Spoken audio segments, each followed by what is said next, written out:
اعوذ باللہ من الشیطان الرجیم بسم اللہ الرحمن الرحیم الحمد للہ رب العالمین وصلی اللہ علی سیدنا و نبینا محمد وآلہ الطیبین الطاہرین رب اشرح لی صدری ویسر لی امری واحلل عقدۃ من لسانی یفقہوا قولی۔ خب الحمدللہ حکمت مطالعہ کورس کا 10واں درس ہے اور اس کے چھٹے موضوع یعنی علیت و معلولیت کے اندر ہماری گفتگو اور بحث جاری ہے۔ علت اور معلول کی بحث میں سب سے پہلے ہم نے آپ کے سامنے علت و معلول کی 3 تحلیلات پیش کی ہیں، یعنی اگر آپ متکلمین کو بھی اس میں شامل کرتے ہیں تو 4 تحلیلات ہو جائیں گی۔ ایک متکلمین کے نزدیک علت اور معلول کی کیا تحلیل ہے، حکمت مشاء کے نزدیک علیت و معلولیت کی کیا تحلیل ہے، اسی طرح حکمت اشراق اور اس کے بعد فلسفہ ملا صدرہ یعنی حکمت مطالعہ کے نزدیک علیت و معلولیت کی کیا تحلیل اور انالیسس بنتا ہے، یہ آپ کی خدمت میں پیش کیا جا چکا ہے۔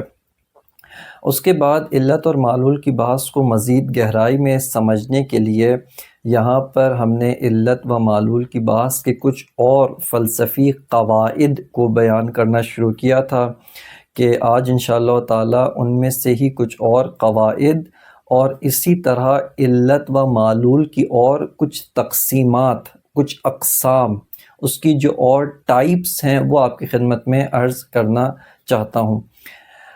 علت اور معلول کی پہلے کچھ اقسام اور اس کی کچھ جو ٹائپس ہیں وہ آپ کی خدمت میں بیان کی جا چکی ہیں، جن میں سے ایک جو تھا وہ علت کو جب ہم تقسیم کرتے ہیں تو ایک علت حقیقی ہے اور ایک علت اعدادی ہے۔ اسی طرح پھر علت حقیقی کو تقسیم کیا جاتا ہے 4 علل کے اندر، یعنی 4 اقسام کے اندر۔ ان میں سے ایک علت فاعلی ہے، علت غائی ہے، علت صوری ہے و علت مادی ہے، کہ ان کے بارے میں کچھ بحث اور مباحث و جو مطالب ہیں وہ گزشتہ دروس کے اندر علیت کے موضوع کے ذیل اور ضمن میں بیان کیے جا چکے ہیں۔ آج انہی اقسام میں سے 2 اور اقسام کو ذکر کرنا چاہتا ہوں، اور اس کے ساتھ ساتھ یہاں پر علت و معلول کی جو بحث ہے اس کے ذیل میں اور کون سے فلسفی قواعد ہیں، بالخصوص ملا صدرہ کی جو تحلیل ہے، فلسفہ ملا صدرہ حکمت مطالعہ کی تحلیل کے مطابق جو فلسفی قواعد اس کے اندر علت اور معلول کی بحث کے ضمن میں دخیل ہیں، خب وہاں پر وہ آپ کی خدمت میں عرض کرنا چاہتا ہوں۔ علت اور معلول کی جو اقسام ہیں ان میں سے ایک اور جہت سے ہم علت کو تقسیم کر سکتے ہیں علت تامہ و علت ناقصہ کے اندر، یعنی آپ کا جو مقسم ہے، یعنی جس کو ہم تقسیم کرنا چاہتے ہیں، وہ ٹاپک، وہ موضوع جس کو تقسیم کیا جا رہا ہے وہ علت حقیقی ہے۔ علت اعدادی ابھی اس کے اندر شامل نہیں ہے، علت اعدادی ابھی اس سے باہر ہے۔ علت حقیقی کو جس کی 4 اقسام پہلے بیان کی جا چکی تھی، علت فاعلی ہے، علت غائی ہے، علت مادی و علت صوری ہے۔ خب اسی طرح یہ جو علت حقیقی ہے، اس علت حقیقی کو ایک اور جہت سے، ایک اور اگر ہم زاویے سے نگاہ کریں تو اس کو 2 اقسام میں ہم اس کو ڈسٹریبیوٹ کر سکتے ہیں، تقسیم کر سکتے ہیں، اس کو ڈیوائڈ کیا جا سکتا ہے 2 اقسام کے اندر، اور ایک قسم ہے علت تامہ و علت ناقصہ۔ بس یہاں پر علت حقیقی کو علت تامہ و علت ناقصہ کے اندر تقسیم کیا جا رہا ہے۔ خب اس سے مراد کیا ہے؟ اس سے مراد یہ ہے کہ اگر وہ جو 4 علت حقیقی کی 4 اقسام جو بیان کی تھی، وہ جو 4 اجزاء جو بیان کیے گئے تھے، انہی کو آپ اپنے ذہن میں مد نظر رکھیں تو ایک دفعہ یہ ہوتا ہے یہ 4 اجزاء و 4 اقسام، اجزاء کہنا مناسب نہیں ہے لیکن کہا جا سکتا ہے، یعنی اس کو تسامح کے ساتھ ہم اس کو اجزاء بھی ایک طرح سے کہہ سکتے ہیں کہ علت حقیقی کی یہ 4 اجزاء ہیں۔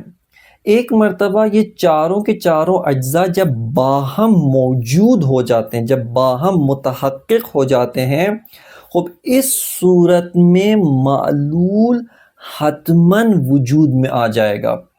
یعنی علت فاعلی بھی ہے، علت غائی بھی ہے، علت مادی بھی ہے و علت صوری بھی ہے، چاروں کے چاروں متحقق ہیں، یہ چاروں کے چاروں ابھی موجود ہیں۔ خب اس صورت میں حتماً معلول موجود ہو جائے گا۔ اس کو علت تامہ کہتے ہیں۔ علت تامہ سے کیا مراد ہے؟ تام یعنی وہی تمامیت، یعنی وہی اس چیز کا کمپلیٹ ہونا، کمپلیٹ علت، یعنی آپ اس کو کمپلیٹ علت بھی کہہ سکتے ہیں۔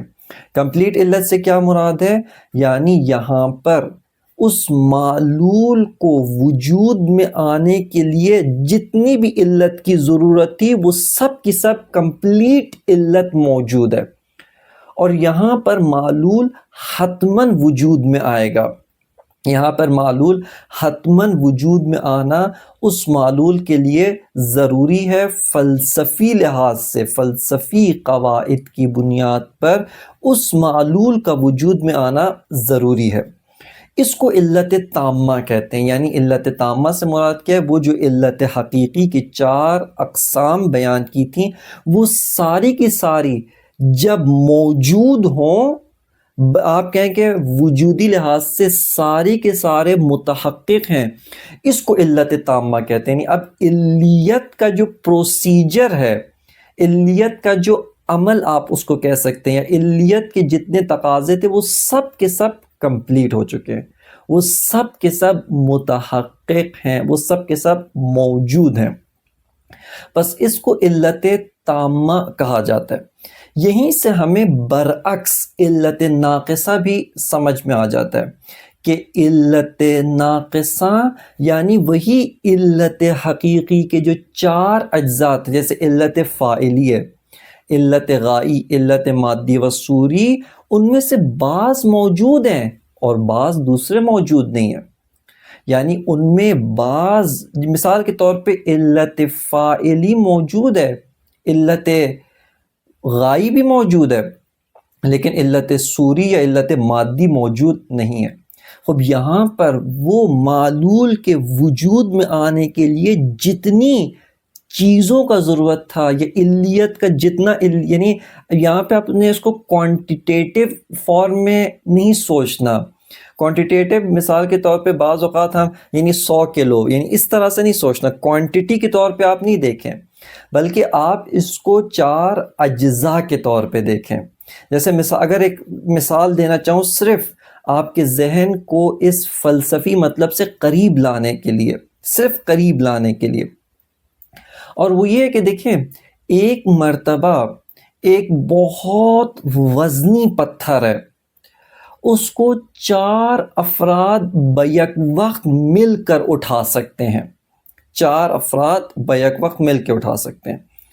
اب اگر یہاں پر ایک بھی نہیں ہوگا تو کچھ بھی، وہ پتھر اصلاً اپنی جگہ سے ہلے گا بھی نہیں، کیونکہ یہ چاروں جب ملتے ہیں، مل کر یہ معلول یعنی اس پتھر کا اٹھانا متحقق ہو جاتا ہے، یہ رونما ہوتا ہے۔ لیکن اگر ان میں سے ایک بھی نہیں ہوگا، یہاں پہ کوئی معلول کا ایک ذرہ بھی وجود میں نہیں آئے گا۔ یعنی یہاں پہ آپ نے اس کو، جیسے ہم بعض اوقات سوچتے ہیں، کیا مطلب، یعنی جس طریقے سے 1 کلو آٹا ہے، اور 1 کلو آٹے سے بڑی روٹی بنے گی، آدھا کلو آٹے سے چھوٹی روٹی بنے گی، اس طرح سے نہیں سوچنا کہ اگر یہ چاروں ملیں گے تو معلول پورا وجود میں آئے گا، اگر ان میں سے ایک کم ہو تو چھوٹا معلول نہیں، اصلا معلول کچھ بھی وجود میں نہیں آئے گا۔ کیوں؟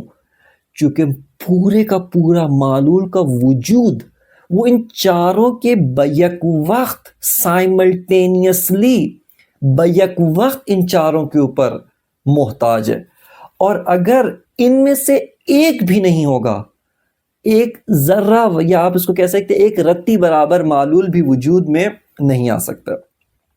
اب یہیں پہ آپ کے سامنے مثال کے طور پہ عرض کرتا ہوں۔ جیسے پہلے ایک مثال آپ کی خدمت میں پیش کی تھی کرسی کی اور نجار، یعنی کرسی بنانے والا بڑھئی، جو کرسی لکڑی کے تختوں کو ملا کر ایک کرسی بناتا ہے، میز بناتا ہے، اس کی مثال آپ کی خدمت میں عرض کی تھی۔ یہاں پر وہ جو کرسی بنانے والا انسان ہے وہ فاعل ہے، وہ کام انجام دینے والا ہے، اس کا ایک مقصد بھی ہے، ایک ہدف بھی ہے۔ اس مقصد اور ہدف کی جو تصویر ہے، جو ذہنی فائدہ اس کے ذہن میں بیٹھا ہے، اس کو علت غائی کہتے ہیں۔ پس خود وہ جو نجار ہے، وہ جو انسان ہے، جو بڑھئی ہے، جو یہ صلاحیت و قدرت رکھتا ہے، وہ علت فاعلی ہے۔ جو اس کے ذہن میں ہدف ہے، مقصد ہے، اس کو علت غائی کہا جاتا ہے۔ اب اگر اس کے پاس مقصد بھی ہے، اس کے پاس چاہتا بھی ہے، صلاحیت بھی ہے، بھرپور توانائی بھی ہے، مٹیریل موجود نہیں ہے، لکڑی نہیں ہے بنانے کے لیے، اب یہاں پہ کرسی وجود میں نہیں آئے گی۔ بس چونکہ علت مادی یعنی وہ لکڑی جس کے اندر کرسی بننے کی صلاحیت موجود ہے، وہ اصلاً موجود نہیں ہے، لہذا اصلاً کرسی وجود میں ہی نہیں آئے گی۔ اسی طرح اگر لکڑی موجود ہے، نجار یعنی بڑھئی وہ بھی موجود ہے، لیکن اس کے اندر کرسی بنانے کا ہدف انگیزہ موجود نہیں ہے، کوئی پرپس نہیں ہے، علت غائی نہیں ہے، کبھی بھی کرسی وجود میں نہیں آئے گی۔ کم از کم اس کے اندر یہ ہدف ہونا چاہیے کہ میں کرسی بنا کے بیچ دوں، پیسے کما لوں۔ اگر یہ بھی نہیں، کوئی بھی ہدف نہیں ہے کرسی بنانے کا، وہ کرسی کبھی بھی وجود میں نہیں آئے گی۔ بس یہاں پر جو ایک قاعدہ میں آپ کی خدمت میں عرض کرنا چاہتا ہوں، علت کی اقسام، علت حقیقی، پس اگر چاروں جو علل حقیقی کی چار اجزاء آپ کی خدمت میں عرض کی، وہ سارے کے سارے بیک وقت باہم موجود ہوں، اس کو کہتے ہیں علت تامہ۔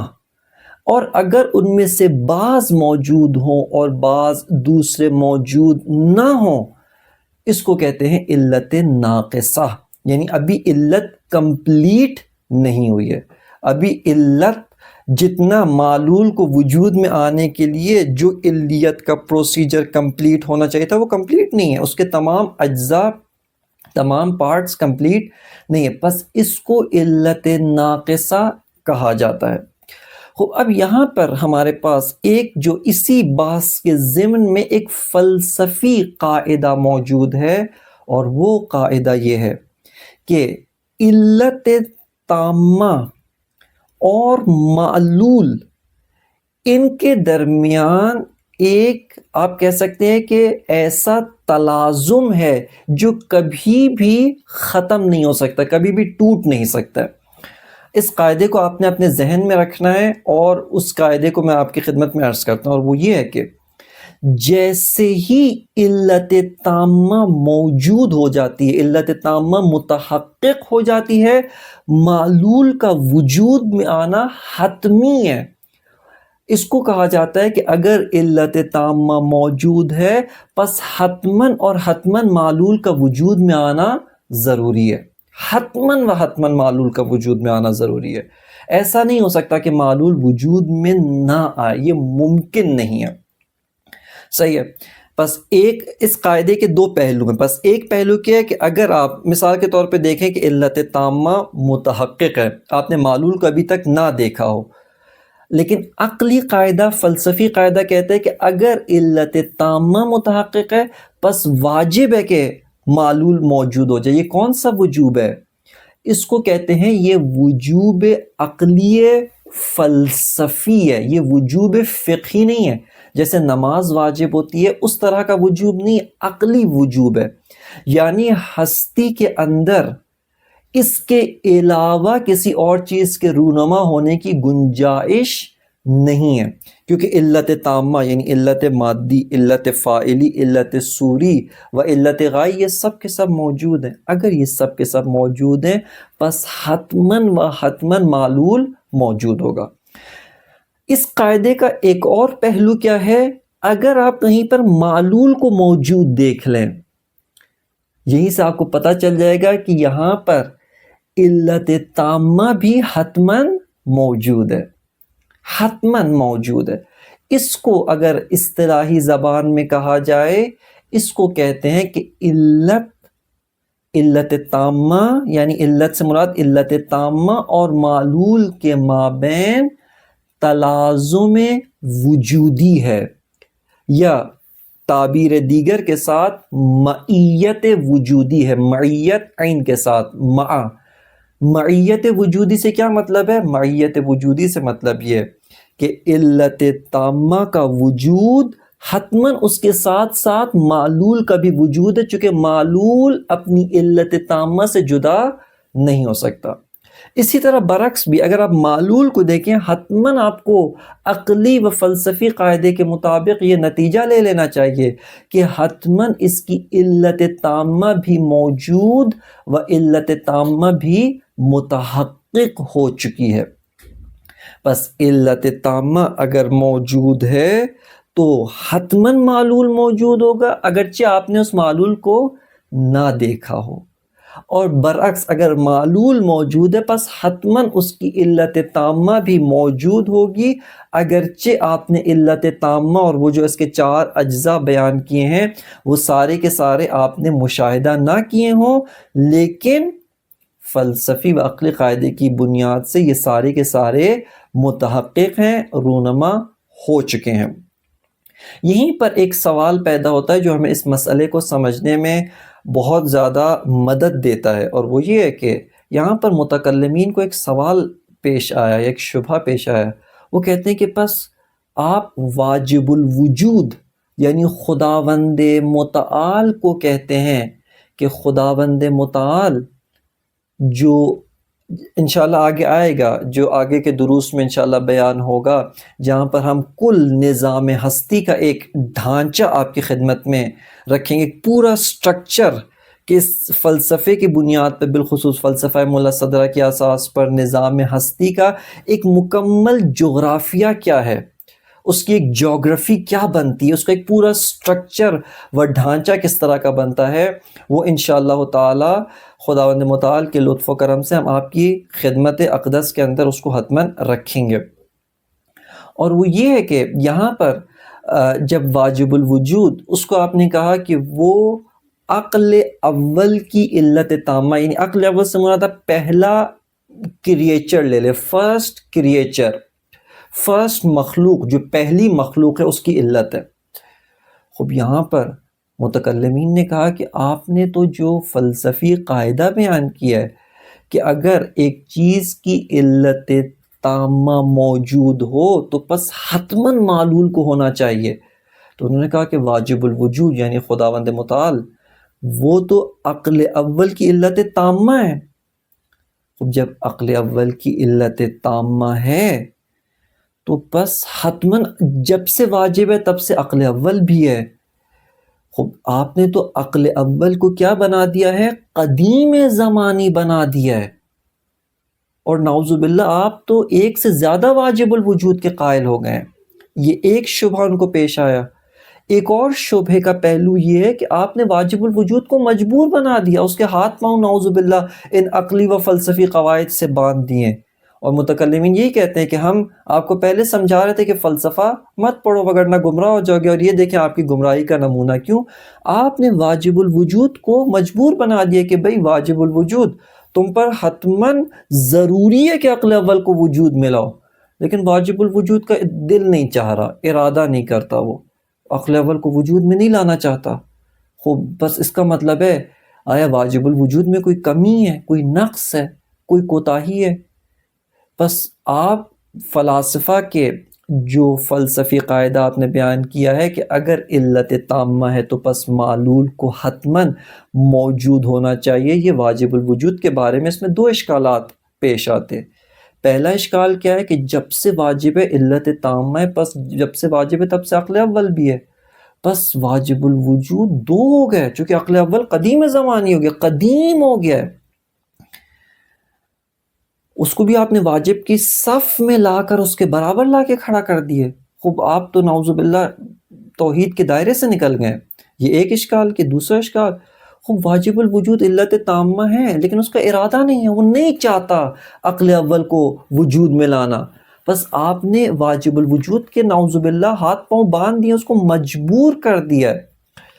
خوب یہاں پر ہم انہی عزیز و واقعاً قابل احترام ہیں متکلمین، لیکن بعض شبہات پیش آتے ہیں، اور علمی روش یہی ہے، علمی روش و علمی طریقہ کسی فریق کی کردار کشی کرنا نہیں ہے، بلکہ اس کی شخصیت کا احترام برقرار رکھتے ہوئے شبہے کا جواب دینا ہے۔ اور یہ متکلمین واقعاً بہت ساری جہات سے قابل ستائش ہیں، اور ان کی عظیم خدمات ہیں کہ جس کو یہاں پر بیان کرنا مقصود نہیں، اگرچہ کچھ شبہات بھی انہوں نے ایجاد کیے، کچھ اور بھی ان کی وجہ سے مشکلات پیش آئیں، لیکن بہرکیف یہ اپنی جگہ پر قابل قدر و قابل ستائش ہے۔ ہم ان متکلمین کے شبہے کا، پہلے شبہے کا جواب یہ کہ دیکھیں، ہم نے پہلے بیان کیا تھا کہ ہم جو شروع میں 3 تحلیلات پیش کی تھیں، وہاں پہ عرض کیا تھا کہ یہ جو معلول ہے یہ عین فقر ہے علت کی نسبت۔ اپنی تحلیل فلسفی ملا صدرہ کی نسبت ہم نے عرض کیا تھا یہ وجود فقری ہے، یہ وجود فی غیر، یہ اصطلاحات پہلے بیان کی جا چکی ہیں، یہ عین ربط ہے، اساساً ایک لحظے کے لیے ارتباط کٹے یہ ہیچ ہو جائے گا۔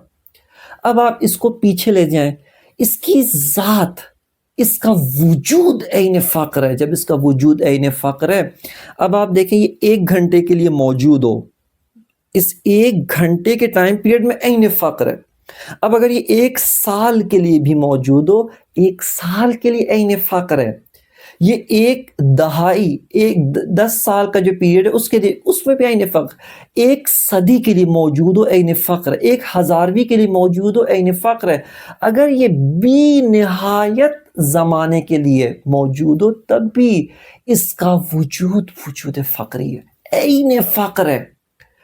اگر ہم یہ کہتے ہیں کہ یہ زمانے سے مافوق ہے، یہاں پہ اس کا یہ مطلب نہیں ہے کہ یہ معلول کے دائرے سے نکل کر نعوذ باللہ واجب الوجود بن جاتا ہے، نا، چونکہ واجب الوجود اور معلول کے درمیان جو فرق ہے وہ یہ نہیں ہے کہ واجب الوجود ہمیشہ سے ہے اور معلول یا جو ایفیکٹ ہوتا ہے، جو کریچر ہے، جو کریشن ہے وہ ہمیشہ سے نہیں ہو سکتا۔ یہ تو آپ کا مبنا تھا جس کے خلاف ہم نے دلیل دے کر ثابت کیا تھا کہ یہ مبنا درست نہیں ہے، حدوث زمانی یا حادث زمانی ہونے کا جو مبنا ہے وہ مبنا درست نہیں، پہلے بیان کیا جا چکا ہے۔ بس فرق کیا ہے؟ وہ واجب الوجود ہمیشہ سے ہے اور مستقل ہے، احتیاج نہیں رکھتا ہے، محتاج نہیں ہے۔ اور یہ معلول عقل اول جو اس کا براہ راست مخلوق ہے، یہ ہمیشہ سے ہے اور ہمیشہ سے محتاج ہے، یہ ہمیشہ سے فقیر ہے، یہ ہمیشہ سے عین اور ربط ہے علت کی نسبت، ہمیشہ سے ایسا ہے۔ بس اس معلول کا ہمیشہ سے ہونا اس کو معلول سے نکال کر علت نہیں بنا دیتا۔ یہ پہلے شبہے کا جواب۔ دوسرے شبہے کا جواب یہ ہے کہ دیکھیے جو آپ نے کہا کہ ہم نے واجب الوجود کو نعوذ باللہ مجبور بنا دیا کہ اے واجب الوجود، مثال کے طور پہ نعوذ باللہ، صد نعوذ باللہ، یعنی گویا متکلمین یہ فلاسفہ پہ کہہ رہے ہیں کہ آپ فلاسفہ نے جو قاعدہ بیان کیا ہے اس کے مطابق کیا ہے، واجب الوجود کے اوپر حتمی ہو گیا کہ اے واجب الوجود آپ نے اس معلول کو حتماً ایجاد کرنا ہے، اس کو حتماً وجود میں لانا ہے۔ خود یہاں تو آپ نے واجب الوجود کو نعوذ باللہ، صد نعوذ باللہ مجبور کر دیا۔ اس کا جواب یہ کہ دیکھیں علت تامہ کے اندر جو چیز عرض کی تھی وہ علت غائبی ہے، ہدف اور مقصد بھی، اور واجب الوجود کوئی کام عبث انجام نہیں دیتا۔ انشاءاللہ جب ہم اسی حکمت مطالعہ کورس کے اندر جو اس کا دوسرا حصہ ہے جس کے اندر خداوند متعال نے اگر توفیق دی اور خداوند متعال کی توفیق کے نتیجے میں ہم خداوند متعال کی خدا شناسی کی بحث کے اندر داخل ہوں گے، وہاں پہ آپ کی خدمت میں عرض کریں گے کہ واجب الوجود کی صفات میں سے ایک صفت ہے حکمت، علم غیر تبدیل شدہ، ایک ایسا علم جو کبھی تبدیل نہیں ہوتا، جس میں تبدیلی نہیں ہے۔ کیوں؟ چونکہ تبدیلی نقص کے نتیجے میں آتی ہے۔ اگر کسی چیز میں کوئی کمی نہ ہو اس پہ کبھی تبدیلی رونما نہیں ہو سکتی۔ مثال کے طور پہ ہمارا علم کیوں تبدیل ہوتا ہے؟ ہم کچھ نہیں جانتے ہیں، بعد میں جان لیتے ہیں، یا کچھ جاننے کا گمان ہوتا ہے، غلط جانتے ہیں، بعد میں صحیح ہو جاتا ہے، اس کی ہمیں صحیح تصویر سامنے آتی ہے۔ اب یہاں پر اب یہ سوال پیدا ہوتا ہے کہ اب جب اس کی ہمیں صحیح تصویر سامنے آتی ہے، اب یہاں پر ہمارے سامنے کیا مشکل پیش آتی ہے؟ یہ مشکل پیش آتی ہے کہ ہمارا علم تبدیل ہوتا ہے۔ جب واجب الوجود میں کوئی تبدیلی نہیں ہے، ارادہ علم سے حاصل ہوتا ہے، اور علم میں تبدیلی نہیں ہے، بس اس کا ارادہ زمانی نہیں ہے، کہ ایسا نہیں کہ ایک زمانے میں ارادہ نہیں تھا بعد میں ارادہ کیا۔ یہ تو آپ نے واجب الوجود کو متغیر، ایک چینجنگ مخلوق کی طرح بنا دی، ایک نعوذ باللہ تعالیٰ صد نعوذ باللہ واجب الوجود کو آپ صحیح تصور نہیں کر پائے۔ بس واجب الوجود کے اندر یہ جو ہم نے کہا علت فاعلی و علت غائی، اس میں واجب الوجود کا ارادہ بھی شامل ہے، اور چونکہ اس کا ارادہ تبدیل نہیں ہوتا، لہٰذا وہ ہمیشہ ہمیشہ سے چاہتا ہے کہ وہ ارادہ کرے، وہ ارادہ کرنا ہمیشہ سے چاہتا ہے، اور چونکہ وہ ہمیشہ سے ارادہ چاہتا ہے، بس ہم نے فلاسفہ نعوذ باللہ واجب الوجود کو مجبور نہیں کرتے، بلکہ اس کا ہمیشہ سے ارادہ ہے، وہ ہمیشہ سے چاہتا ہے۔ بس یہاں پر علت تامہ و معلول کے مابین معیت وجودی ہے، مع عین کے ساتھ معیت، یعنی واجب، یعنی علت تامہ کو اگر آپ دیکھ لیں، یہ ہمیشہ مع معلول ہے۔ ایسا نہیں ہو سکتا کہ علت تامہ ہو اور معلول نہ ہو، یہ ناممکن ہے۔ کیوں؟ چونکہ اس کا نتیجہ یہ ہے کہ علت کے بغیر علت ہے، معلول نہیں، یہ ناممکن ہے۔ چونکہ عرض کیا علیت و معلولیت کے مابین ایک انٹوٹ رشتہ ہے، ایک ایسا جو ہے وہ گیپ ان میں ہو ہی نہیں سکتا۔ پس علت تامہ ہوگی تو حتماً اس کا معلول ہے، اور اگر معلول موجود ہے حتماً علت تامہ اس کی موجود ہے۔ اس کو کہا جاتا ہے کہ علت تامہ و معلول کے مابین معیت وجودی ہے، ان میں کبھی بھی فاصلہ نہیں ہو سکتا، ان میں ایک دوسرے سے کوئی فاصلہ نہیں ہو سکتا۔ لیکن علت ناقصہ اور معلول کے مابین کبھی بھی، یعنی یہاں پر فاصلہ ہو سکتا ہے، چونکہ تمام علت کے اجزاء اور موجود نہیں ہیں۔ لہٰذا مثال کے طور پہ اگر ایک بڑھئی موجود ہے، لکڑی نہیں ہے، اس کے اندر صلاحیت بھی ہے، توانائی بھی ہے، ہدف بھی ہے، مقصد پرپس بھی موجود ہے، لکڑی نہیں ہے، وہاں پہ آپ کبھی بھی کرسی کو موجود نہیں پائیں گے۔ بس یہاں پر علت کی علت تامہ و علت ناقصہ کے اندر تقسیم کو بیان کیا، اور اسی سے ایک فلسفی قاعدہ علت تامہ اور معلول کے مابین جو معیت وجودی ہے، اس کو آپ کی خدمت میں عرض کیا۔ یہ ایک فلسفی قاعدہ یہاں سے حاصل ہوتا ہے۔ اسی فلسفی قاعدہ معیت وجودی سے ایک اور ہمیں نقطہ حاصل ہوتا ہے کہ جو علم منطق کے لیے بنیاد بنتا ہے۔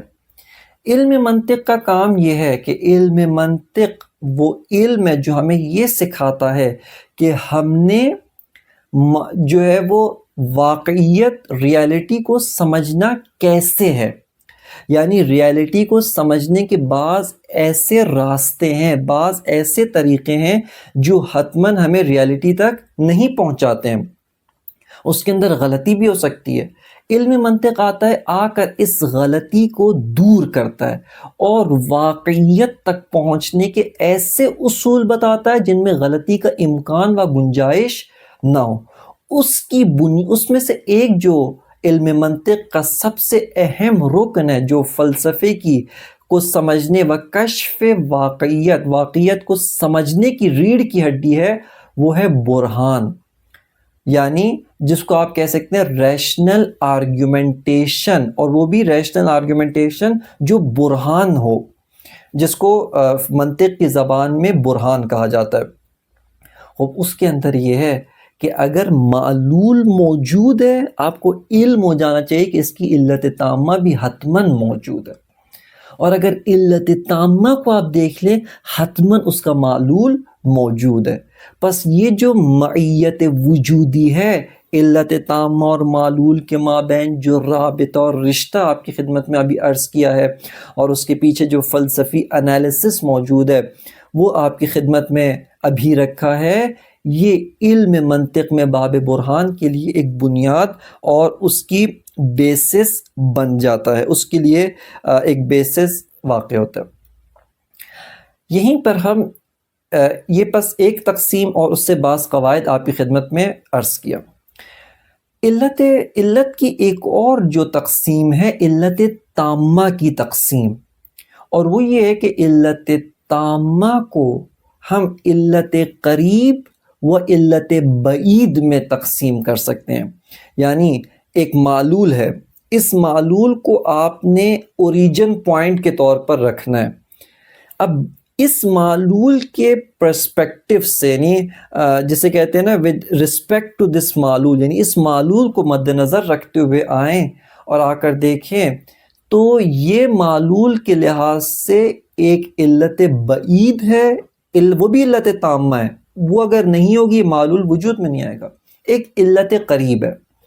خب اس سے کیا مراد ہے؟ اس سے مراد یہ کہ دیکھیں ایک معلول ہے اور ایک اس کی علت ہے جس نے براہ راست اس معلول کو افاضہ وجودی کر کے ایجاد کیا ہے. افاضہ وجودی کا مطلب یہ نہیں ہے کہ جیسے ہم عموماً کیا سمجھتے ہیں برتن کے اندر پانی ڈالنا، یعنی معلول ہے اس کے اندر وجود ڈالا نا. افاضہ وجودی کا مطلب کیا ہے؟ یعنی اس کو ایجاد کیا، کچھ بھی نہیں تھا، عدم تھا. اس معلول الف کو اس علت نے آ کر ایجاد کیا. اب یہ جو علت ہے اس کو آپ الف نام دے دیں. اس الف نے براہ راست اس معلول کو ایجاد کیا. یہ معلول اس الف کا براہ راست مخلوق ہے، اس سے وجود میں ہے. اب جب ہم خود الف کو دیکھتے ہیں نا تو یہ الف یہ خود بھی ممکن الوجود ہے اور ایک اس کی بھی علت ہے، اور اس علت نے اس الف کو افاضہ وجودی کیا ہے، اس الف کو آ کر افاضہ وجودی کر کے ایجاد کیا. اس کو ہم با کا نام دیتے ہیں. اب آپ یہاں پر اس سلسلے کو مد نظر رکھیں، یہ معلول ہے، اس کے اوپر ایک علت جس نے اس معلول کو ایجاد کیا ہے. یہ جو علت ہے جس کا نام ہم نے الف رکھا ہے اس کے اوپر ایک اور علت ہے. بس یہ جو الف ہے یہ اس اپنے سے اوپر والی علت جس کو آپ با کہہ سکتے ہیں اس کا مخلوق ہے، اس کا معلول ہے. اب آپ اس با اور یہ جو معلول ہے، جو سب سے نیچے والا معلول، ان کو آپس میں دیکھیں تو اس معلول کے لیے یہ الف کیا ہے؟ اس کو کہتے ہیں علت قریب.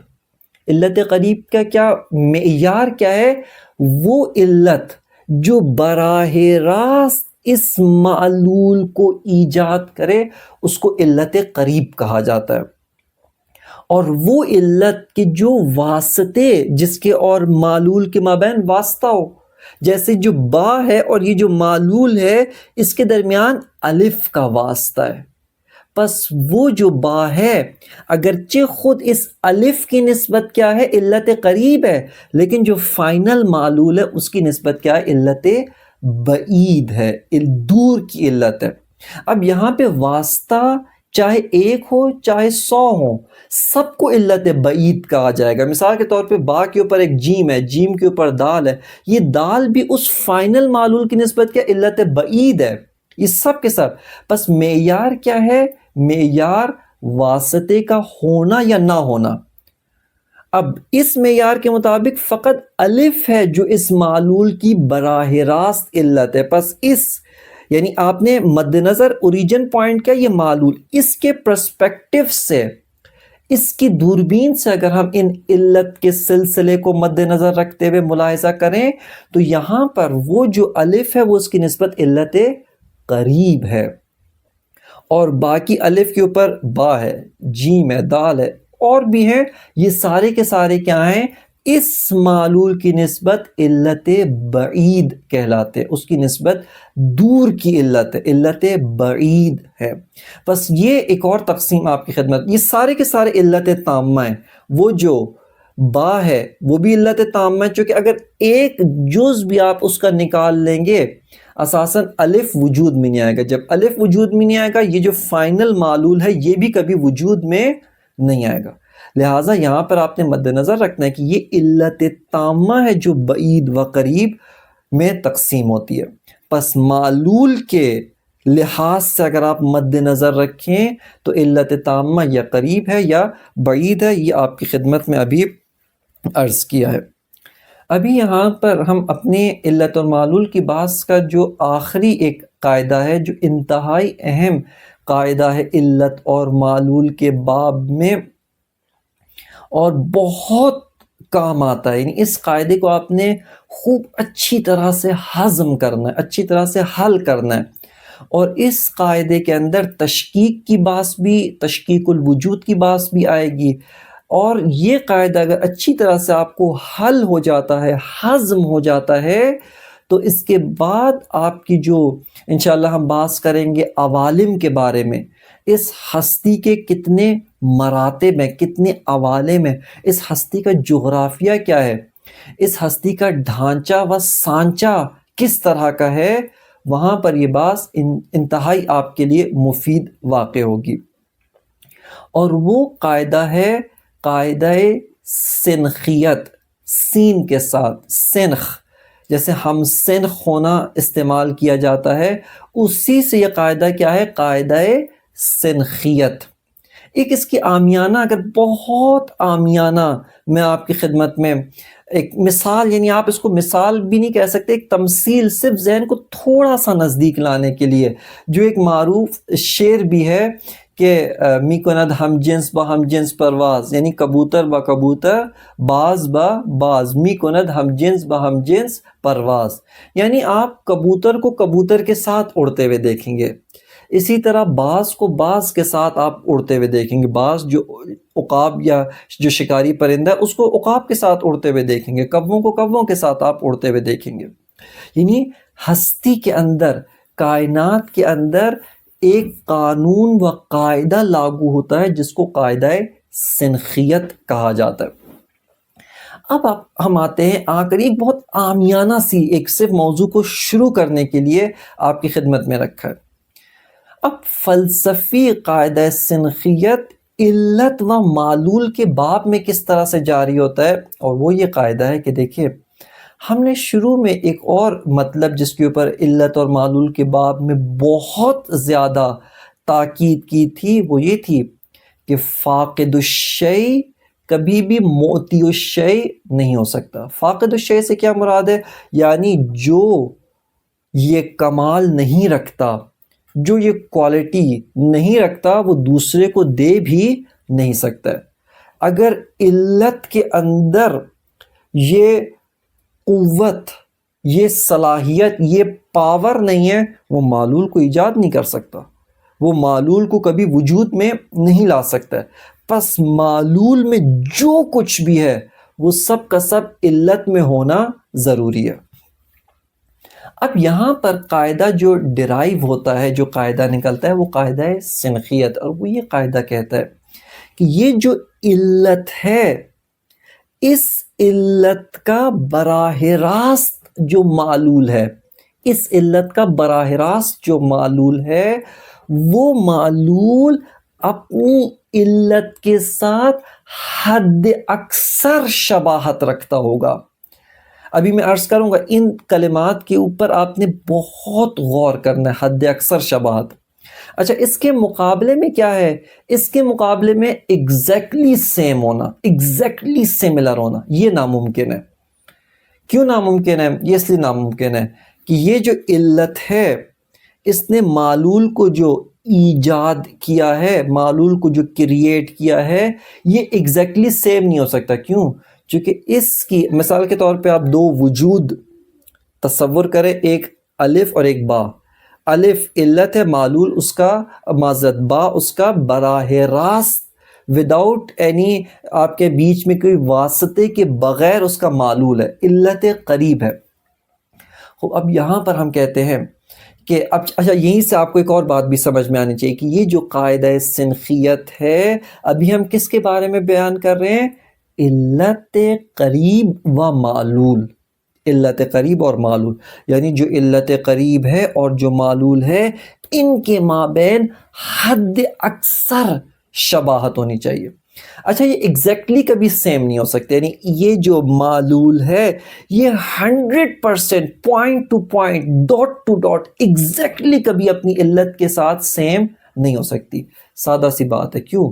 چونکہ وہ جو علت ہے اس کے اندر اس کا وجود ہے، اور تشکیک کے باعث میں عرض کیا تھا اس کا وجود قوی ہے، وجود شدید ہے، انتہائی کمالات رکھتا ہے۔ فرض کریں اس کے کمالات 100 ہیں، صحیح سمجھانے کے لیے تھوڑا سا، چونکہ ہمارا ذہن افسوس کے ساتھ فلسفی لحاظ سے ہم نے عقل کی باڈی بلڈنگ نہیں کی، جیسے بدن کی ہم باڈی بلڈنگ کرتے ہیں، ورزش کرتے ہیں، جسم قوی ہوتا ہے، ورنہ یہی لاغر جسم جو 5 کلو وزن نہیں اٹھا سکتا، ورزش کے بعد جب جسم ورزیدہ ہو جاتا ہے، جسم میں توانائی اور قوت بڑھ جاتی ہے، یہی جسم اب 100 کلو بھی اٹھا لیتا ہے، یہی جسم 200 کلو بھی اٹھا سکتا ہے۔ اسی طرح ہم نے عقل کی بلڈنگ نہیں کی، عقل کی توانائی ورزش نہیں کی، اس وجہ سے مثالیں اب آپ کی خدمت میں عرض کرنا ضروری ہو جاتا ہے۔ اور وہ یہ ہے کہ آپ اچھا یہاں پہ عرض کیا پہلے کہ یہ بات وجودی ہے، یہ کوانٹیٹیو بات نہیں ہو رہی یہاں پر، بلکہ ایک کوالٹیٹیو بات ہے، اور وہ یہ کہ یہ وجود قوی ہے، شدید۔ اس کی ایک کوالٹی کیا ہے؟ علت ہونا ہے اس معلول کی۔ اس معلول جس کا نام ہم نے با رکھا ہے، اس کی ایک کوالٹی کیا ہے؟ اس علت کا معلول 100% سیم ہونے کا کیا مطلب ہے؟ مطلب یہ کہ اس معلول میں بھی اپنی علت الف کی طرح ایک کوالٹی ہونی چاہیے، کیا؟ با کا معلول ہونا۔ یہ ناممکن ہے، نہیں، کوئی چیز اپنی علت نہیں ہو سکتی۔ توجہ کرنے، یعنی اگر ہم لیٹ سپوز کوئی آ کے کہے کہ بھئی 100% سملر ہونا چاہیے علت اور معلول کو، آپ کیوں کہتے ہیں حد اکثر شباہت؟ آپ کیوں نہیں کہتے exactly point to point dot to dot same? سادہ سی بات ہے، یہ علت 100 کمالات رکھتی، ان میں سے ایک کمال کیا ہے؟ اس معلول کا علت ہونا۔ اس با کا علت ہونے والا جو کمال جو اس الف میں ہے، یہ کمال اس میں تو نہیں ہو سکتا۔ کیوں؟ کیونکہ اس کا کیا مطلب ہے؟ اگر اس میں بھی یہ کوالٹی ہو، با میں بھی، یعنی با کی علت ہونا، اس کا مطلب کیا ہے کہ با کہہ رہا ہے کہ میں خود اپنی علت ہوں۔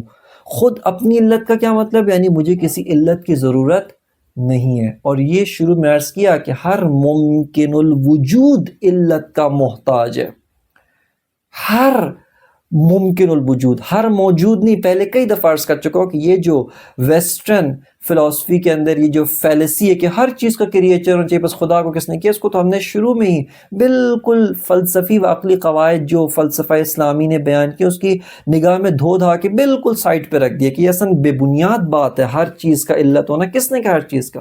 ہر محتاج کی علت۔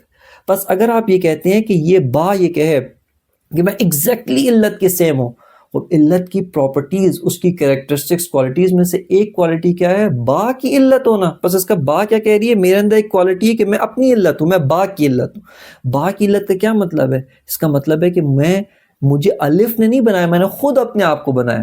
خود اپنے آپ کو بنانے کا مطلب کیا ہے؟ یعنی مجھے کسی علت کی ضرورت نہیں ہے، اور یہ علیت و معلولیت کے قواعد کے خلاف ہے۔ بس ایگزیکٹلی سیم نہیں ہو سکتا۔ اسی طرح یہ جو معلول ہے، اس کی ایک پراپرٹی کیا ہے؟ معلول ہونا۔ علت، یہ علت ہے، بس علت و معلول کبھی بھی ایگزیکٹلی سیم نہیں ہو سکتے، ایگزیکٹلی سیم نہیں ہو سکتے۔ ٹھیک ہے، اب آئے ایک اور چیز کی طرف، اور وہ یہ کہ آپ نے تشکیک کی جو بحث پڑھی تھی، گریڈیشن آف ایگزسٹنس، یعنی وجود مراتب رکھتا ہے، وجود ذو مراتب ہے۔ اس کو ہم نے ایک مثال کے ساتھ بھی عرض کیا تھا۔ وہ مثال کیا تھی؟ اس مثال کو دوبارہ اپنے ذہن میں لائیں، یہ مثال یہاں پہ بہت کام آئے گی، اور وہ یہ ہے کہ سورج کا تابناک روشنی وہ چمکتی ہے چاند پر، چاند سے ریفلیکٹ ہو کے آتی ہے پانی کے تالاب جو زمین پر اس پہ چمکتی ہے، وہاں سے منعکس ہوتی ہے دیوار پہ، جو آئینہ ہے وہاں پہ جاتی ہے، اس سے منعکس ہوتی ہے دیوار پہ، خود دیوار پہ، اور آہستہ آہستہ اس سے منعکس ہوتی ہے پورے ماحول میں۔ اب آپ یہاں پر دیکھیں ڈائریکٹ یہاں پہ وجود آہستہ آہستہ گریڈیشن ہو رہی ہے اس کی، یعنی آہستہ آہستہ زو مراتب ہو رہا ہے، اور وہ کیا ہے، اس سورج کی روشنی ایک دم سے جو مثال کے طور پہ دیوار پہ آئینہ اس کی بہت باریک سی روشنی ہے، اس میں اچانک نہیں آ رہا بلکہ مراتب کے ساتھ آ رہا ہے۔ توجہ کریں یہاں پہ، یعنی یہ مطلب میں آپ کو سمجھانا چاہتا ہوں حد اکثر شباہت، یعنی اس کا جو ضعیف ہونا ہے وہ آہستہ آہستہ ضعیف ہونا ہے۔ یہ نور جو اتنا شدید ہے یہ آہستہ آہستہ ضعیف، چاند پہ گرا تھوڑا سا، چاند پہ منعکس ہوا تھوڑا سا ضعیف ہوا، اگرچہ بیچ میں بھی بہت سارے مراتب ہیں، مثال کے طور پہ ڈسٹ پارٹیکلز ہیں اور بہت ساری چیزیں ہیں جو رکاوٹ بنتی ہیں، چاند تک آتے آتے ضعیف ہو رہا ہے، پھر چاند سے جب ٹکراتا ہے کچھ نور اس کا چاند نے ابزارو کر لیا، ضعیف ہو گیا، وہاں سے جب پانی کے تالاب پر منعکس ہوتا ہے اور اس کے اندر ایک لیول آ جاتا ہے ضعف، پھر جب پانی کے تالاب سے منعکس ہوتا ہے دیوار پہ آئینے پر مزید ضعیف ہو رہا ہے۔ اب یہاں پر قواعد علیت کی بنیاد پر جو علت قریب ہے اور معلول ہے ان میں زیادہ فاصلہ نہیں ہو سکتا، ان کو ہم سنخ ہونا چاہیے۔ کیوں ہم سنخ ہونا چاہیے؟ تشکیک کی بنیاد پر، ایک اصالت الوجود کی بنیاد پر، ایک تشکیک کی بنیاد پر۔ کس طریقے سے؟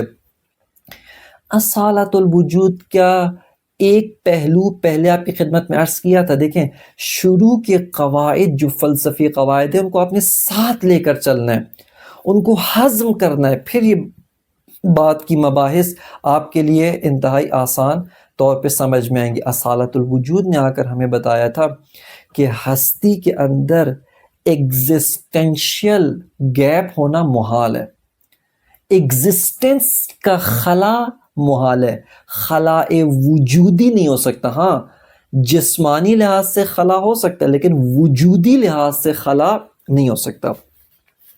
خوب، کیوں؟ چونکہ عرض کیا تھا، اگر یہ اس کی دلیل پہلے عرض کر چکا ہوں، میں اس کو دوبارہ نہیں دہراؤں گا، یعنی یہاں پہ اگر وہ سارا دہراؤں تو پورے پچھلے لیکچرز آپ کی خدمت میں دوبارہ سارے دہرانے پڑ جائیں گے۔ خوب، اصالت الوجود کی بنیاد پر ایگزسٹنشل گیپ امپاسبل ہے، محال ہے کہ ایگزسٹنشل گیپ ہو، پس یہ وجود یکسرے ہے۔ اب یہ وجود جو یکسرے ہے، جس کے درمیان کوئی خلا وجودی نہیں ہے، تشکیک الوجود یعنی وجود کا ذو مراتب ہونا میں بتاتا ہے کہ وہ جو عالی ترین مرتبہ ہے اس کے ساتھ جو چپکا ہوا ہے وجودی لحاظ سے، ہاں وجودی لحاظ سے چپکا ہوا بالکل ایڈجیسنٹ جو مرتبہ ہے، بالکل جو اس کے بعد نیکسٹ مرتبہ ہے، یہ مرتبہ اس پہلے والے مرتبے کے نزدیک ترین مرتبہ ہونا چاہیے، وجودی لحاظ سے نزدیک ترین مرتبہ ہونا چاہیے۔ کیوں؟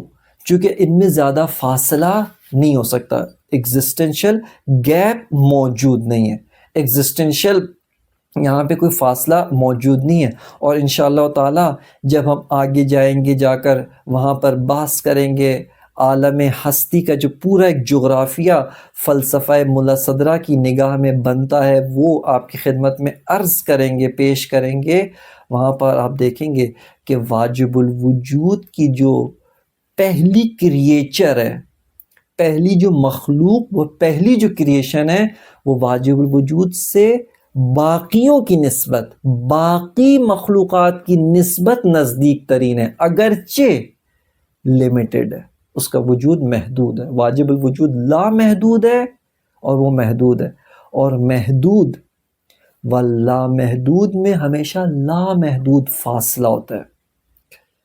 اس کو تھوڑا سا، تب واجب الوجود شریک نہیں ہو جاتا، لا وحدہ لا شریک ہے، وہ ہمیشہ سے وحدہ لا شریک ہے۔ یہاں پہ ہم کہنا کیا چاہتے ہیں، تھوڑا سا آپ اس کو اپنے ذہن میں قریب کریں، تھوڑا سا اور قریب کریں، اپنے ذہنوں کو تھوڑا سا فلسفی لحاظ سے، عقلی لحاظ سے اوپر لے کر جائیں، اور وہ کیا ہے، واجب الوجود ان انلمیٹڈ وجود ہے، وجودی شدت کے لحاظ سے عالی ترین و قوی ترین وجود ہے۔ اب جب وہ عالی ترین اور قوی ترین وجود ہے، اس کا پہلا کریشن، دوسرا، تیسرا، چوتھا، پانچواں، نیچے کی جو مخلوقات ہیں، ان سب کی نسبت واجب الوجود سے نزدیک ترین کریشن ہے، نزدیک ترین ہے۔ کیوں؟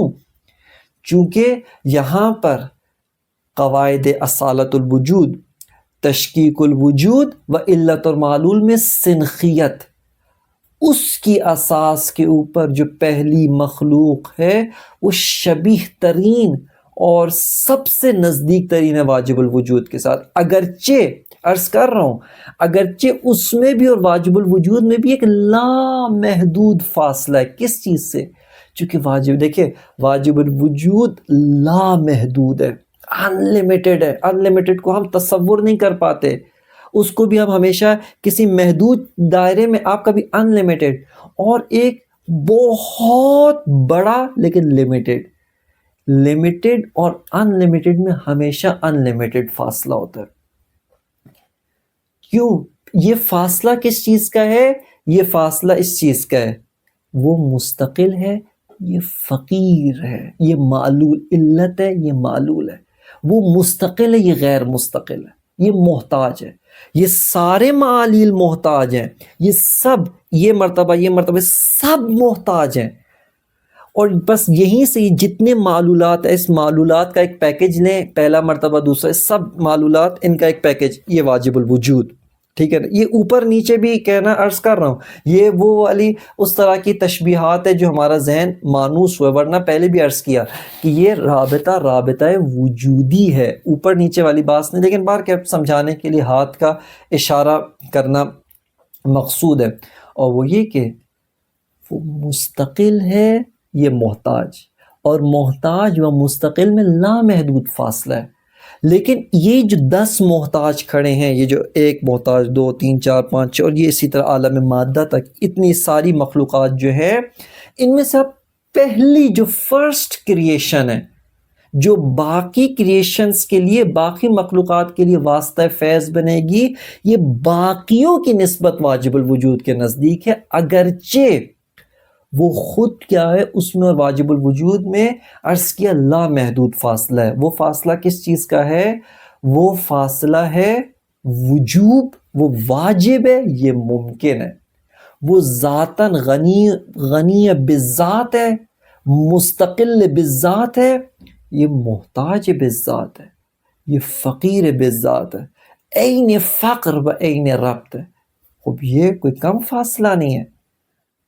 اور یہیں پر آپ کی خدمت میں عرض کروں کہ یہیں پر بعض اوقات جو، یعنی ہم کہتے ہیں جو مثال کے طور پہ اعلیٰ علیین ہے، ملائکہ، بہت عالی رتبہ ملائکہ ہے، یا اس سے بھی بڑھ کر مکتب تشیع کے نزدیک، جیسا کہ ہمارے نزدیک صحیح السند احادیث و روایات، مثال کے طور پہ اصول کافی کے اندر رسول خدا صلی اللہ علیہ وآلہ وسلم، آپ کی حدیث اول ما خلق اللہ نوری، سب سے پہلی مخلوق میرا نور تھا۔ یا جناب جابر ابن عبداللہ انصاری کو رسول خدا نے فرمایا کہ اے جابر، پہلی مخلوق نور و نبی ہے، اے جابر پہلی مخلوق تیرے نبی کا نور، رسول اللہ کا نور، اس جسم کے ساتھ نہیں، کیونکہ اس جسم کے ساتھ تو رسول خدا ایک مثال کے طور پہ ایک خاص زمانے کے اندر اس عالم مادہ کے اندر آئے، اس جیسے آپ کی حقیقت، وجودی حقیقت، وہ آپ کا، بس وہ جو رسول اللہ کا مقام خداوند متعال کی نسبت دیکھیں، عین اور ربط ہے، عین فقر ہے۔ کیوں؟ یہ محتاج محض ہے، وہ غنی محض ہے، یہ فقیر ہے، وہ غنی ہے، یہ مستقل ہے، خداوند متعال مستقل ہے، یہ محتاج ہے، ہر چیز میں محتاج ہے، ہر صفت میں محتاج ہے، وہ ہر صفت میں مستقل ہے، یہ اپنے وجود میں بھی محتاج ہے، ہر صفت میں محتاج ہے۔ لیکن باقی جو مخلوقات ہیں، ملائکہ، جبرائیل، میکائیل، دیگر ملائکہ، نیچے آئے، عالم مثال، عالم مادہ، دیگر مخلوقات، ان کی نسبت اشبہ الناس ہے اپنی علت کے ساتھ۔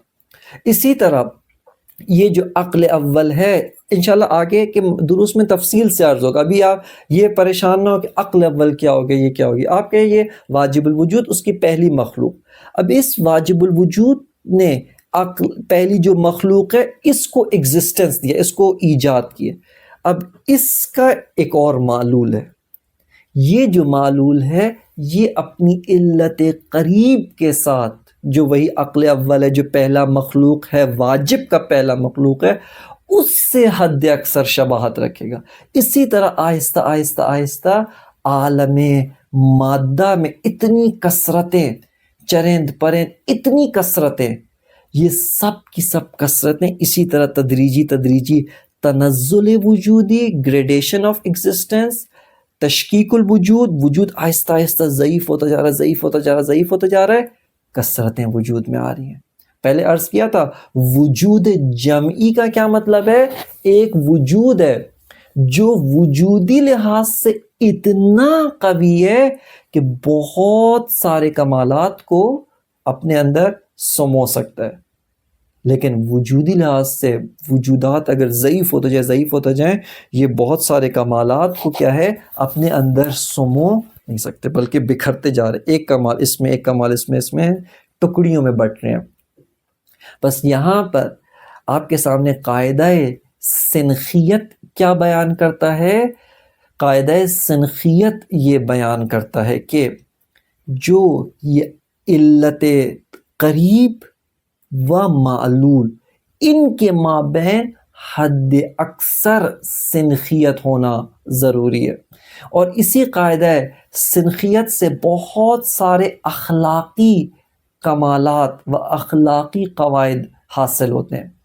انہی میں سے ایک بات میں یہیں پہ آپ کی خدمت میں عرض کرتا چلو کہ یہاں پر دین مبین اسلام، مثال کے طور پہ حضرت عیسیٰ علی نبینا و علیہ السلام کی ایک حدیث ہے کہ آپ اپنے حواریون، اپنے ماننے والوں کو آپ تاکید کرتے ہیں کہ میرے بھائی موسیٰ نے، یعنی حضرت موسیٰ کے کہتے ہیں کہ میرے بھائی موسیٰ نے اپنی قوم کو یہ نصیحت کی تھی کہ اے میری قوم، تم نعوذ باللہ زنا کے قریب مت جانا، وہ عمل کہ جو پاکیزگی عفت کے منافی ہے اس کے قریب مت جانا.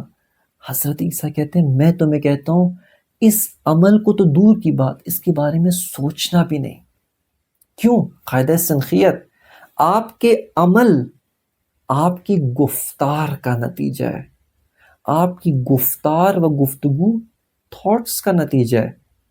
یعنی آپ کی گفتگو آپ کی مائنڈ سیٹ، آپ کی سوچ، آپ کے افکار کو منعکس کر رہی ہوتی ہے.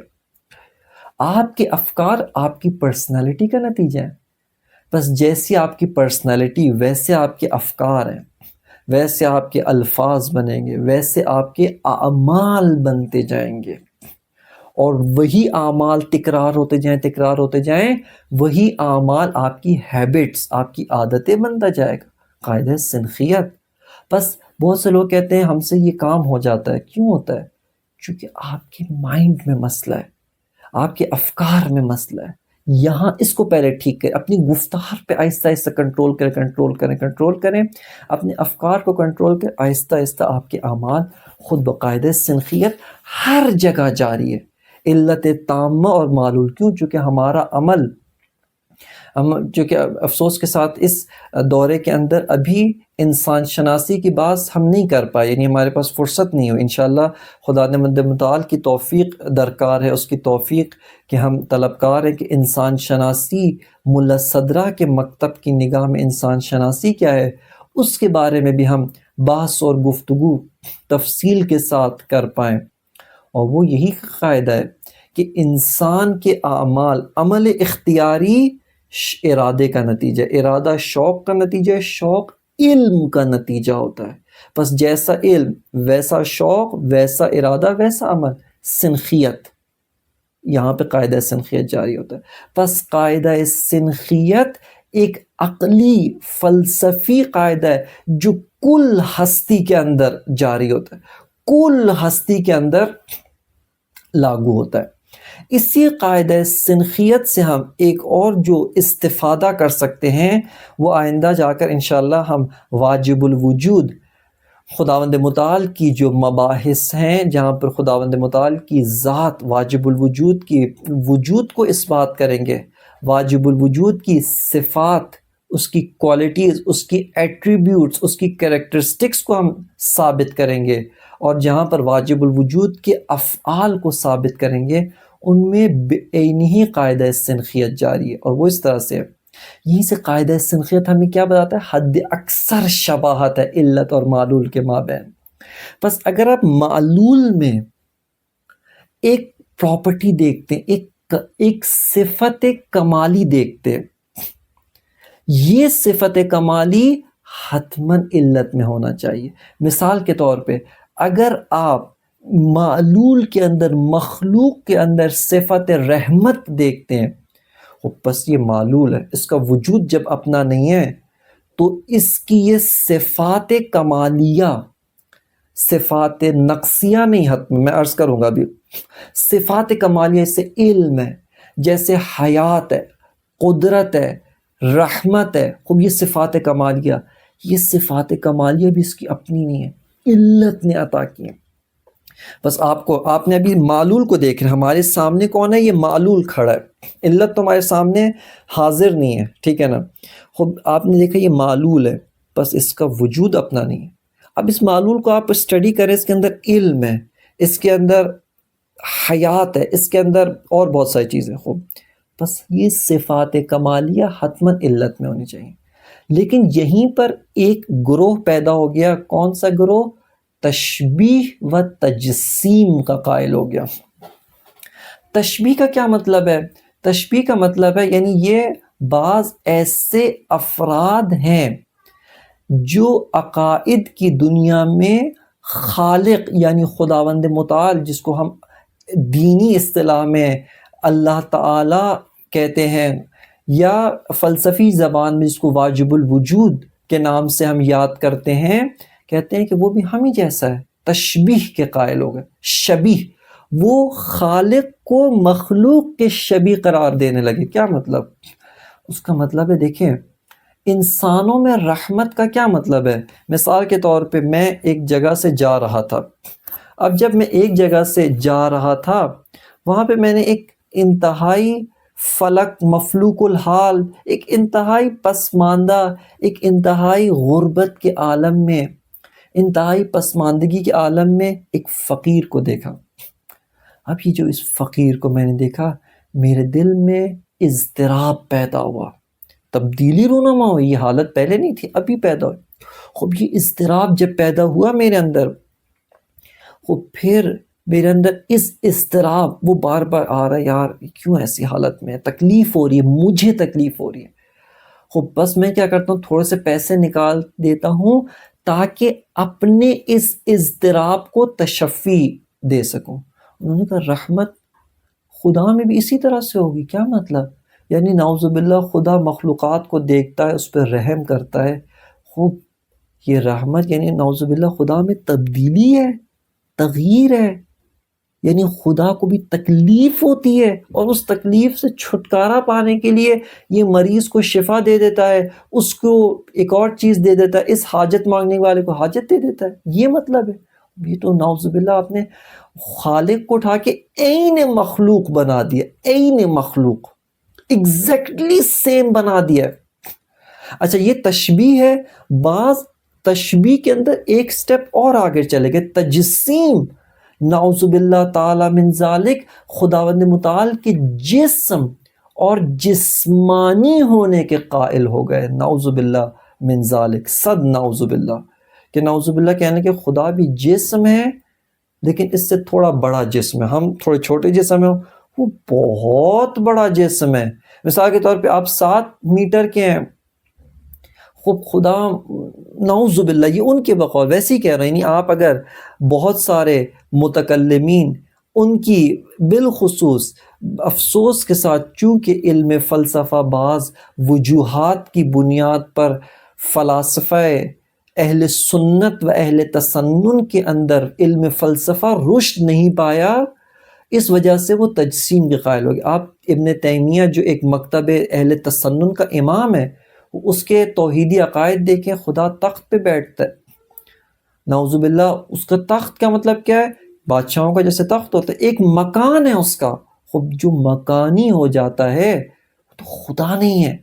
یعنی خدا ایک مکان میں مقید ہے، نعوذ باللہ، چاہے وہ مکان کتنا ہی بڑا ہی کیوں نہ ہو، بالآخر مکان ہے، جسم بنا دیا. پھر وہ تخت بھی کیا ہے؟ یعنی آپ دیکھیں وہ اسرائیلیات جو توحیدی باب کے اندر وہ جعلی اور گھڑی ہوئی احادیث جو گھڑ کے ڈالی ہیں، یا اسی طرح عرش کو جسمانی معنی کرنا، کرسی کو جسمانی معنی کرنا. اسی طرح قرآن مجید نے حاملین عرش کا ذکر کیا، عرش کو اٹھانے والے ملائکہ کا ذکر کیا.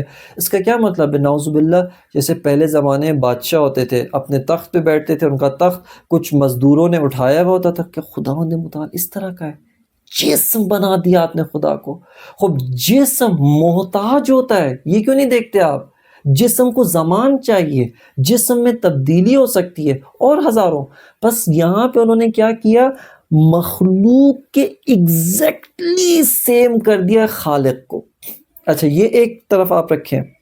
بس انہوں نے سنخیت کا لحاظ نہیں رکھا. کیوں؟ کیونکہ قاعدہ سنخیت کے مطابق علت و معلول میں حد اکثر شباہت ہے. اس کی میں وضاحت کر چکا ہوں، حد اکثر ایگزیکٹلی سیم نہیں ہو سکتا علت و معلول. اچھا دوسری طرف سے بعض لوگ آئے، انہوں نے کہا کہ خداوند متعال وحدہ لا شریک ہے، آپ اس کے بارے میں کچھ نہیں کہہ سکتے. اصلا ہم خدا کی معرفت حاصل ہی نہیں کر سکتے. کیوں؟ انہوں نے کہا کہ ہم جو کچھ دیکھتے ہیں مخلوق ہے. مثلا میں اپنے آپ کو دیکھتا ہوں، اپنی کوالٹیز کو دیکھتا ہوں، یہ مخلوق ہے.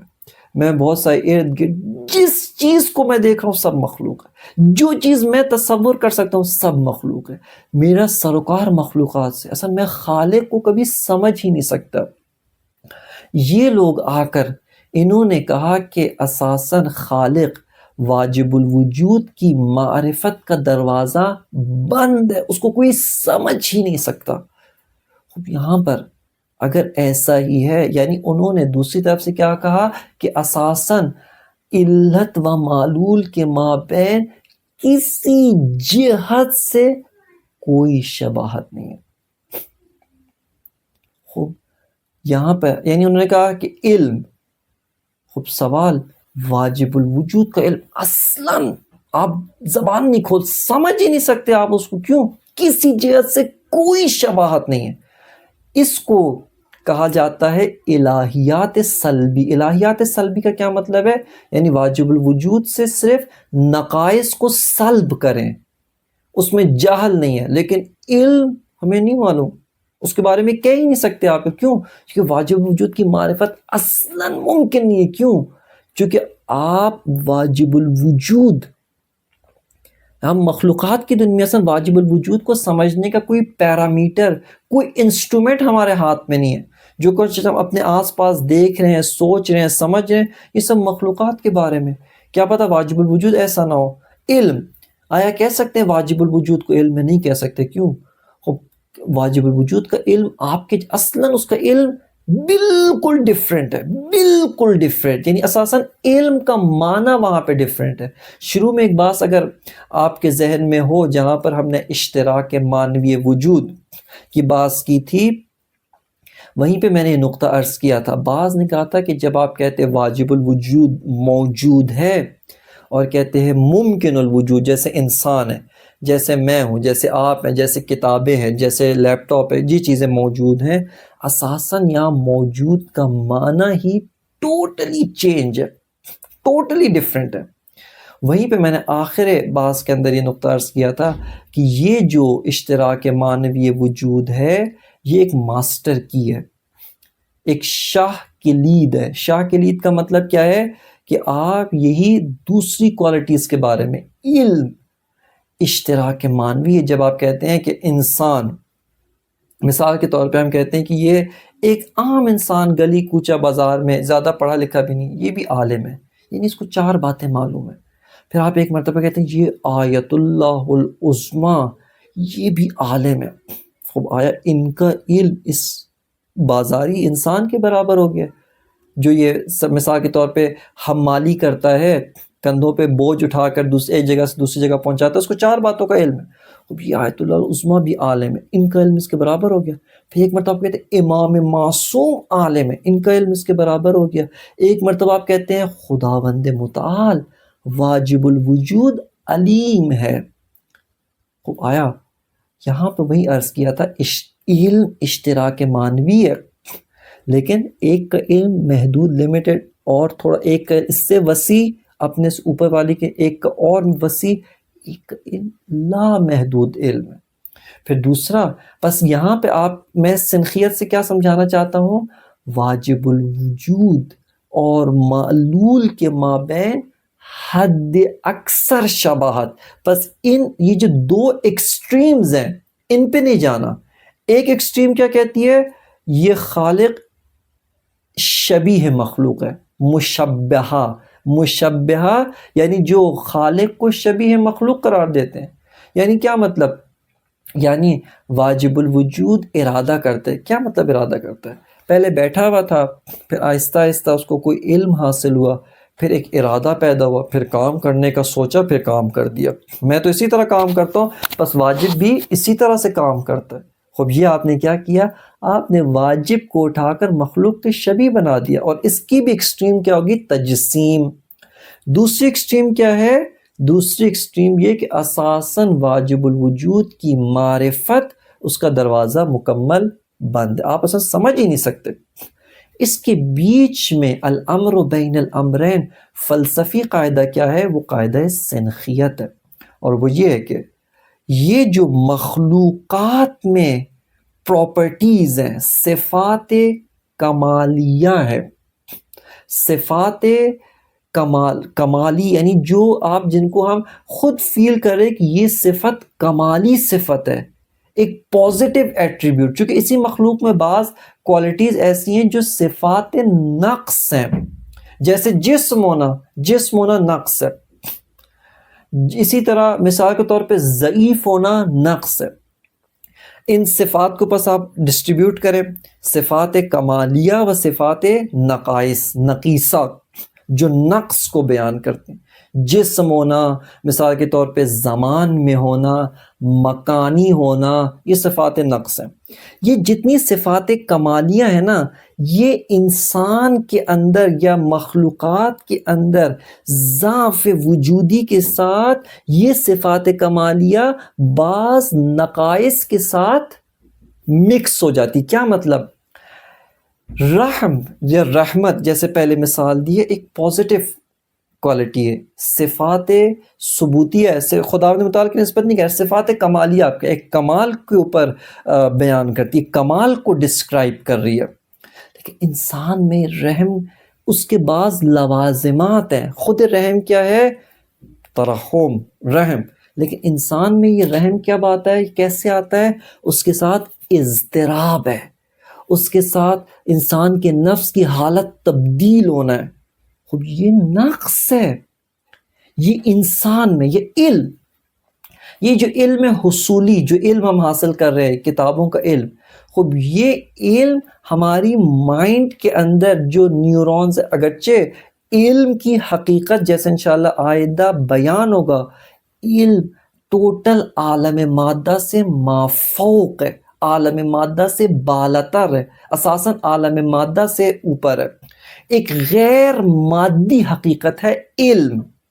لیکن انسان میں یہ علم اس کے مائنڈ کے اندر جو نیورونز ہیں، جو ایک مادی و مٹیریلسٹک حقیقت ہیں، اس کے ساتھ مکس ہوئے ہیں۔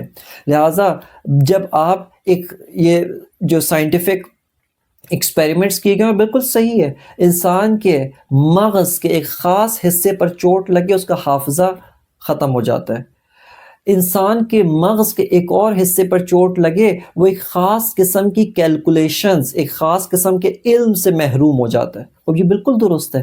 اس کا مطلب کیا ہے کہ علم جو ایک غیر مادی حقیقت ہے، جب انسان شناسی میں جائیں گے وہاں پہ بیان کریں گے، انسان ایک مخلوق ہے، مادی بھی ہے ایک پہلو سے، جسمانی پہلو سے، اور غیر مادی دوسرے پہلو سے، یعنی ایک جنکشن ہے، ایک برزخ ہے جہاں پر عالم مادہ و عالم غیر مادہ آپس میں کولائڈ کر کے مکس ہو رہا ہے، اس کریشن کا نام انسان ہے۔